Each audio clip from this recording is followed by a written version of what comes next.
Jee Say, whom I'm sure you all know.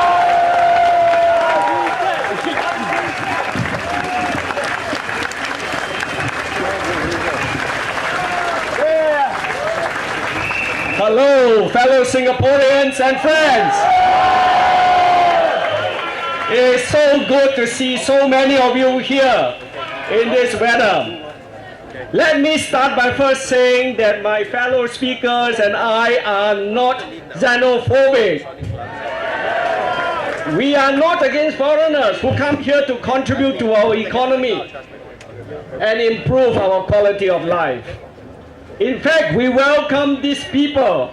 What Singaporeans are concerned with are the negative effects of overcrowding, which impacts all of us, including foreign workers and professionals who are already here. Even they are feeling the overcrowding. But over and above the crowded trains, traffic jams, and other inconveniences, there is a far more important reason why we have come out here today. With this white paper, the government will completely change the character of our nation. Not just over the next 18 years, but forever thereafter. It will reduce Singapore to a business entity without a soul. A hotel, not a home. To have a soul, we need to preserve the strong Singaporean identity that has been painstakingly built up by our forefathers and ourselves over the last 47 years. The white paper projected that half the people of Singapore will be citizens, including new citizens.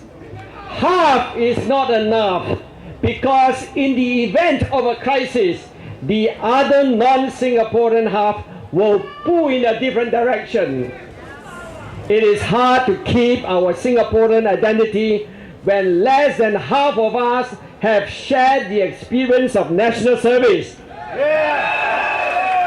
Either as servicemen ourselves, or in the case of our women, with their brothers, sons, and husbands. Is it too late now to do anything since Parliament has already approved the white paper? No, it is not. We must raise our objections early, strongly, and frequently.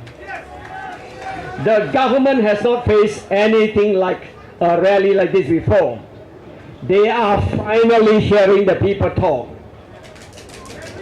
That is why we are all here today. Why did the government rush through the paper before it has cleared the mess created by the current infrastructure problems?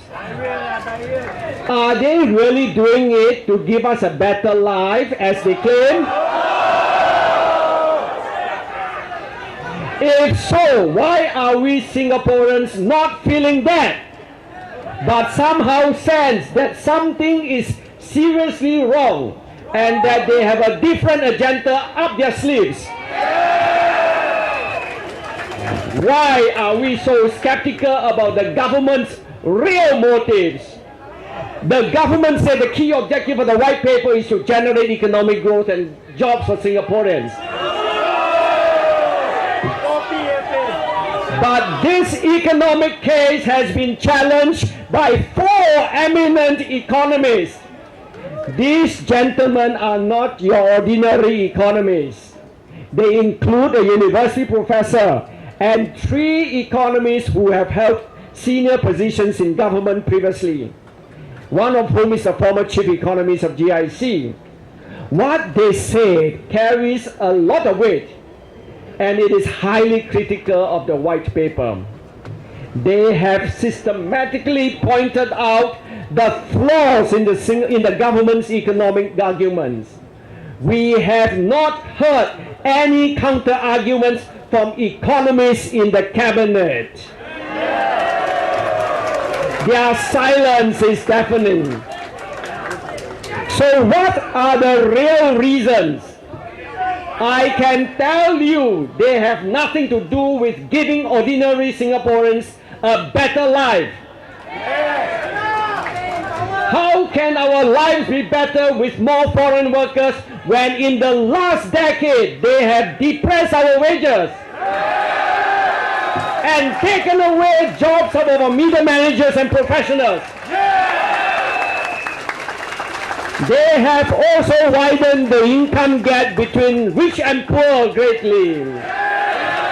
Singapore now has the second highest income inequality in Asia.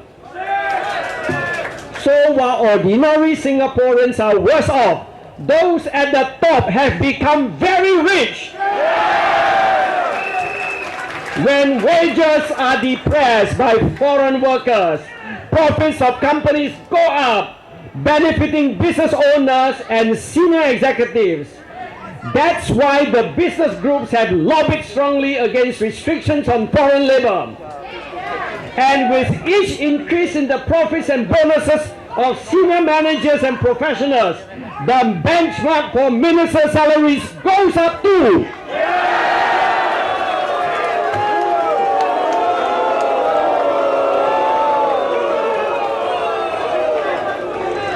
So ministers' pay can go up even when the wages of ordinary workers go down.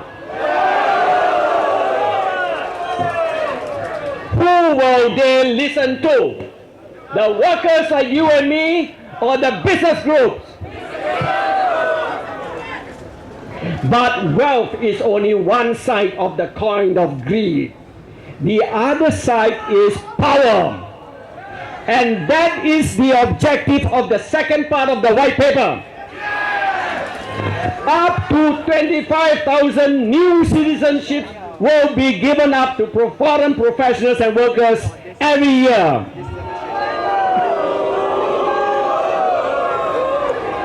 There is absolutely no economic reason to convert them to citizens, as they can continue to contribute to Singapore's economy without becoming citizens.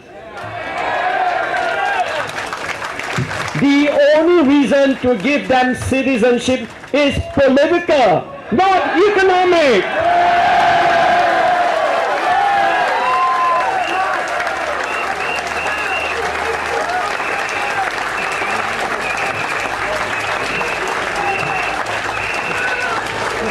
New citizens tend to vote for the government of the day. Just look at what is happening in East Malaysia. 130,000 new citizens voted in the 2011 general election, representing 6.32% of the total vote. Without them, PAP's share of the national vote would have dropped to below 54%.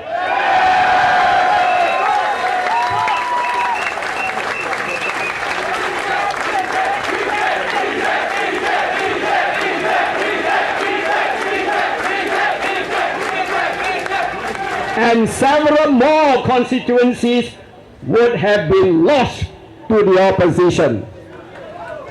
With 25,000 new citizens a year for the 5 years to 2016, there will be another 125,000 new citizens, accounting for 5 to 6% of the national vote, together with 60% they had in GE 2011. This gives the PAP a buffer of 15 to 16% before its share drops below 50%. They will crowd us out of MRT trains, buses, shopping malls, restaurants, food courts, hawker centers, and even hospitals.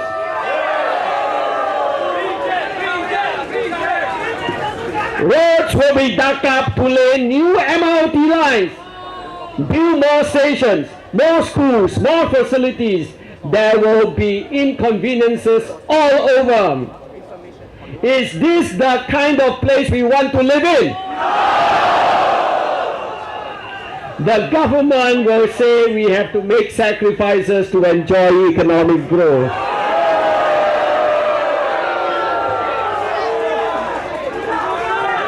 They will tell you that if we do not allow more foreign workers to come, there will be no economic growth, no jobs for our people.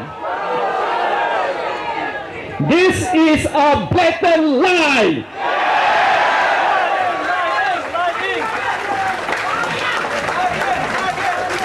Without the additional foreign workers, our workforce will still grow by about 0.5%. With productivity increase of 2 to 3%, our GDP can rise by around 2.5 to 3.5 a year. This is a good rate of growth for a mature economy like ours. The additional foreign workers will raise the GDP growth rate by another 1% or so. But this marginal increment will bring along huge social costs. Are we so desperate that we have to put up with these enormous social disturbances just for another 1% growth? Surely not. We want to protect our quality of life for us and for our children. And the best way to do so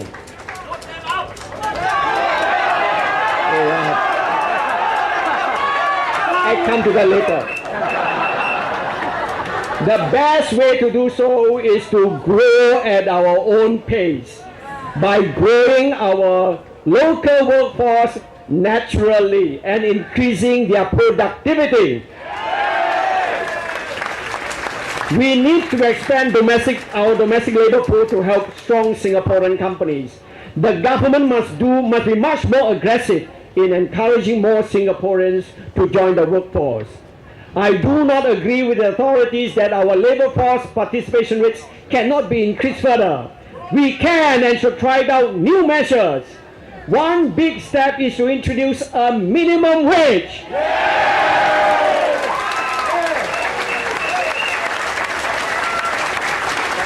Why must we be the odd man out in not having a minimum wage when our competitors in the region have it and do not suffer adverse effects from it? We must remove practices that discourage work, such as reducing the salaries of older workers and removing their medical benefits. Employers could be more generous towards the older folks and working mothers by offering part-time employment on favorable terms. But we must do much more, like the Scandinavian countries, with their full suite of benefits and incentives to encourage women to set up families. Free or highly subsidized childcare support and education from preschool to university.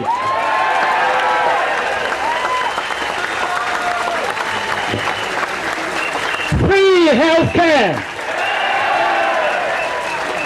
The recently announced package of family incentives is not adequate.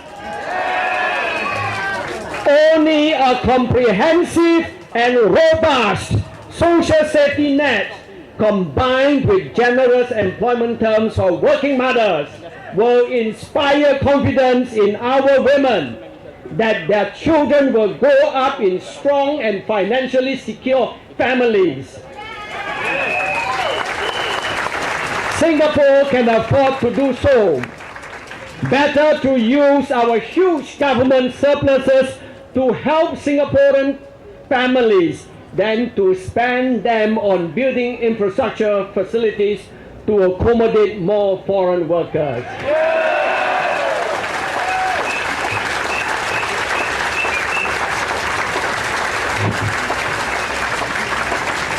With the restriction of foreign labor, some companies will shut down and move out of Singapore.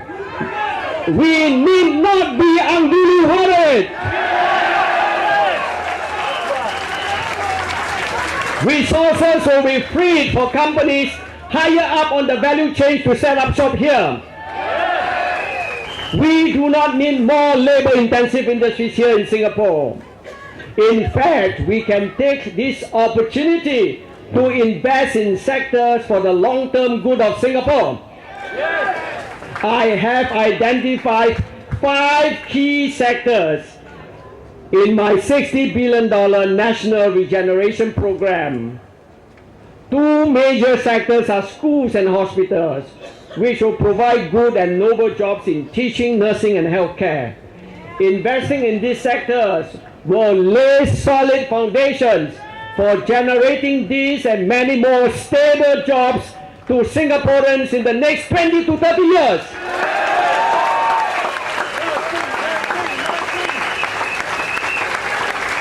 We have more than sufficient funds in our national reserves to support this economic program. So do not fear about being left behind by companies moving out of Singapore because they could not get low-wage workers.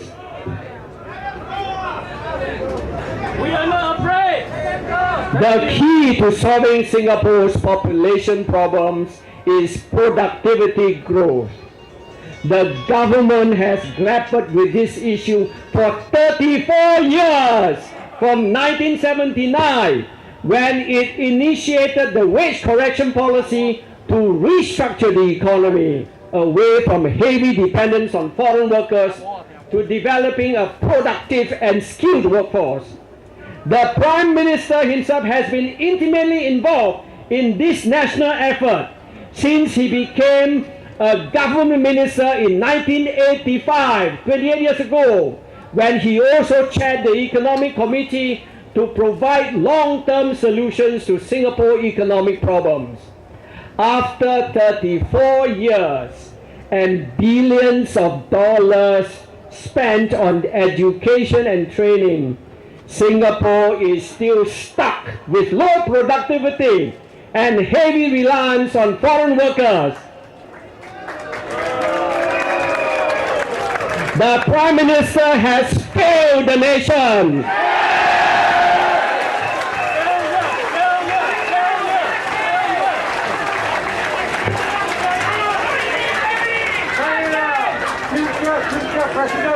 His government has the wrong priorities and goes for easy options to boost GDP.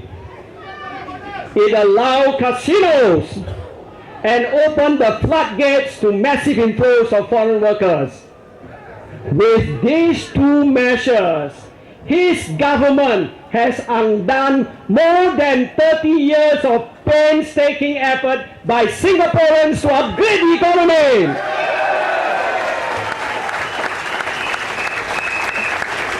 This white paper will send us further down the pit. We require strong medicine, not soft options.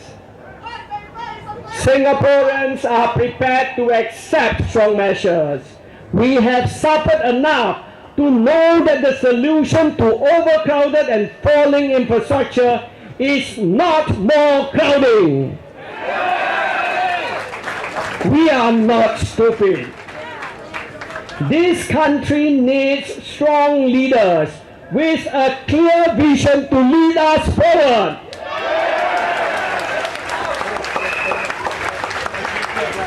Not merely apologetic men who lost their way.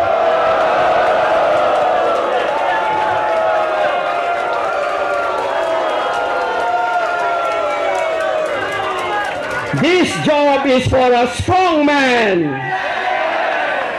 If you cannot take the heat, get out of the kitchen.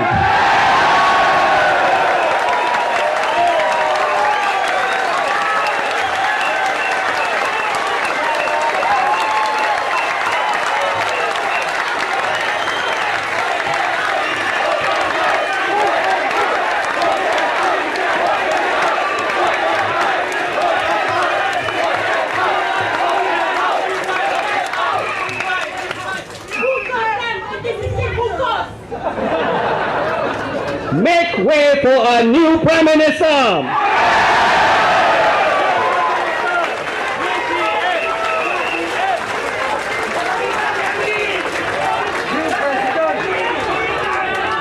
with a new team of competent ministers.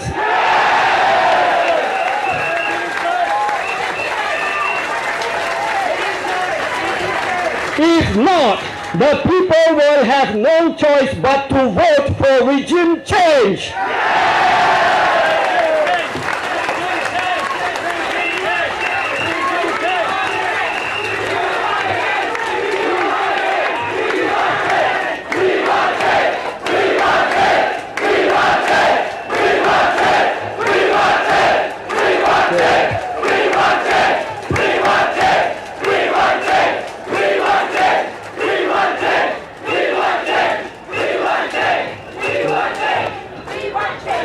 Fellow Singaporeans, we have less than 3 years to put things right. Go and tell your family, relatives and friends, including new citizens, how wrong this white paper is.